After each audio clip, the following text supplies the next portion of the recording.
AC helmet पाइछंती traffic police. तेबे एबे दिनर तापमात्रा धीरे धीरे बढ़िबारे लागिछि। पूरा देश रे जारी रहिछि ग्रीष्म लहर। आउ एथिरे आउटु पाउटु हेउछंती साधारण लोके।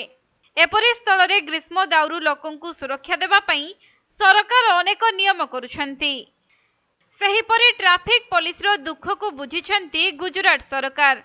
जेउमाने घरु किंबा ऑफिस रे रही काम करंती सेमाने एते प्रभावित हुअंती नाही, किंतु जेउमाने खरारे काम करुछंती सेमानकर अवस्था कहिले न सरे। बाहरे जेते गरम हेउना काहेकि ट्रैफिक पुलिस माने ज्वलंत सूर्य को सही निजर काम करिथांती। आउ एही दुख को बुझी पारी गुजरात सरकार ट्रैफिक पुलिस को पई एसी हेलमेट रो व्यवस्था करिछंती।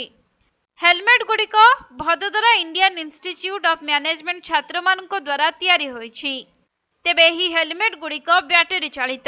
यह शरीरर तापमात्रा को ठंडा रखिबारे सहाय्य करे। वर्तमान पर्यंत 450 जन ट्रैफिक पुलिस को एही हेलमेट दिया जाइछि बोली पुलिस तरफरु सूचना मिलिछि।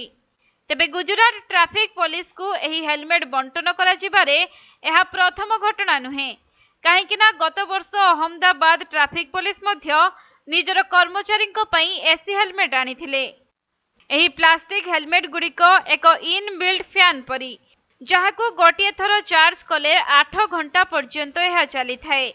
अन्यपटे एप्रिल रु जून पर्यंत अधिक राज्य रे अग्निवर्षा जारी रहिबो बोली आकलन करा जाइछि। आईएमडी अनुसार गुजरात, महाराष्ट्र, उत्तर कर्नाटक, राजस्थान, मध्य प्रदेश एवं ओडिशा और आंध्र प्रदेश रे तापमात्रा वृद्धि पाइबो।